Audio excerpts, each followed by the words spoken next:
Space has a silence unlike any other, a deep, profound quiet that stretches for eternity. For the crew of Apollo 13, 200,000 miles from home, that silence was their office, their cathedral. The mission was going smoothly, almost too smoothly. It was becoming routine. And then, a sound that should never be heard in the vacuum of space. A loud, sharp bang. Those were the words of Commander Jim Lovell, understated, and they kicked off one of the most incredible survival stories in human history. This wasn't supposed to be a story about survival. It was supposed to be the story of humanity's third landing on the moon. On board were 3 men, each representing the pinnacle of the astronaut corps. Jim Lovell, the veteran commander, on his 4th and likely final mission. Jack Swigert, the command module pilot, a last-minute replacement who had been on the backup crew just days before launch. And Fred Hayes, the lunar module pilot, the rookie of the group, about to realize his dream of walking on the lunar surface. The problem started with a routine request from the ground. Stir the cryo tanks. A flick of a switch by Jack Swigert. Seconds later, a jolt shuddered through the spacecraft. Warning lights lit up the console like a Christmas tree. On the ground, in the controlled chaos of mission control, engineers stared at their screens in disbelief. The numbers made no sense. The main power on the command module, the Odyssey, was plummeting. The oxygen tanks, their lifeblood for the journey, were emptying into the void. In Houston, a young flight director named Gene Kranz listened to the reports. He put on his white vest, a symbol of leadership and resolve for his team. The mission they had trained for was gone. The moon was gone. The only mission that mattered now was bringing these 3 men home alive. The command module Odyssey was dying. It was their chariot, their home, and now it was becoming their tomb. There was only one option, a desperate gamble. They had to shut Odyssey down completely, saving its last drops of battery power for re-entry and move into the lunar module. Its name was Aquarius. It was designed to keep 2 men alive for 2 days on the moon's surface. Now, it would have to act as a lifeboat, supporting 3 men for 4 agonizing days as they looped around the moon and tried to limp back to Earth. The team in mission control got to work. In a room full of the brightest minds in the country, the message from the top was clear. We've never lost an American in space. We're sure as hell not gonna lose one on my watch. Failure is not an option. To conserve power, almost everything inside Aquarius was turned off. The guidance computer, the cabin heaters, the lights. The silence returned, but this time it wasn't peaceful. It was menacing. The temperature inside the tiny craft began to plummet. It dropped to just a few degrees above freezing. The men could see their own breath. Condensation began to form on every surface, trickling down the walls. It was a cold, damp, miserable existence.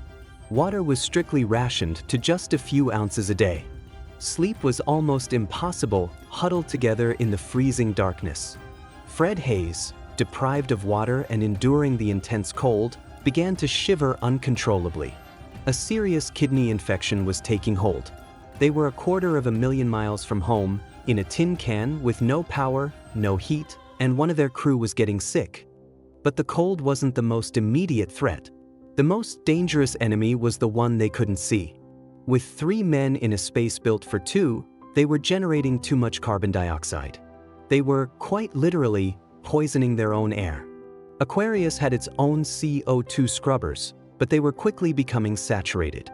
There were spare canisters in the dead command module, Odyssey, plenty of them. But there was a problem, a seemingly small, but potentially fatal, oversight. The canisters from the command module were square. The openings in the lunar module's system were round. It was a classic case of trying to fit a square peg in a round hole. Back on Earth, the engineering team was given a challenge. They were handed a box containing only the items the astronauts had available to them on the spacecraft: the cover of a flight plan manual, plastic bags, cardboard, and the most crucial piece of technology on the entire mission: duct tape. For hours, they worked, piecing together a solution. What they came up with was not pretty. It looked like something a child might build for a science fair. They called it the mailbox. Now, they had to talk the cold, exhausted astronauts through building this contraption, step by painstaking step, over a crackling radio signal from 200,000 miles away. Lovell and Swigert worked, their numb fingers fumbling with the tape and plastic. Finally, it was done. They connected their makeshift device. The cabin fell silent as they watched the CO2 monitor.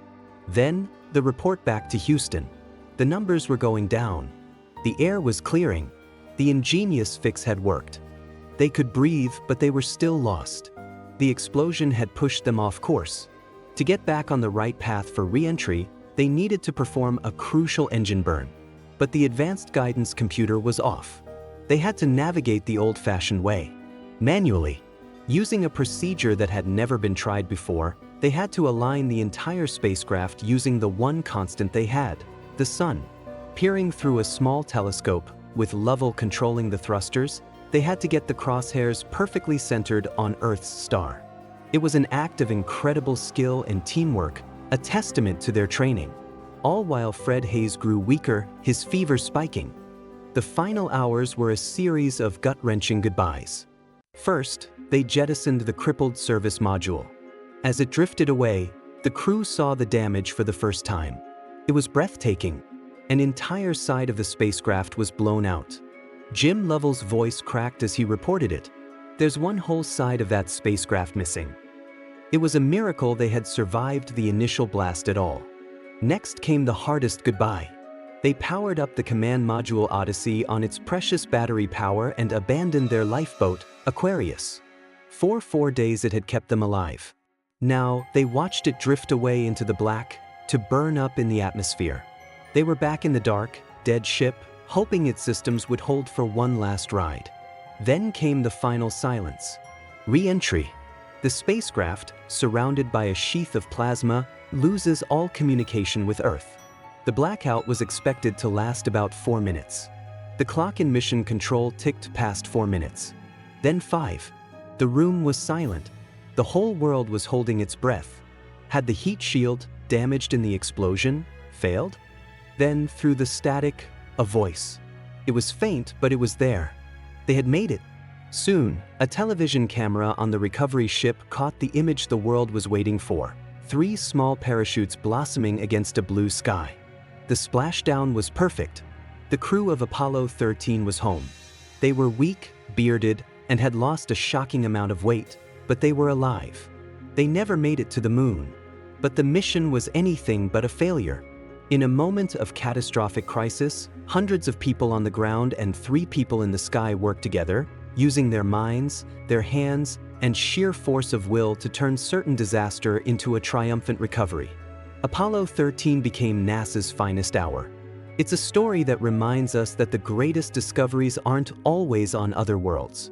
Sometimes, they're found in the face of adversity, in the ingenuity of a simple fix, and in the unbreakable human spirit that refuses to accept failure as an option.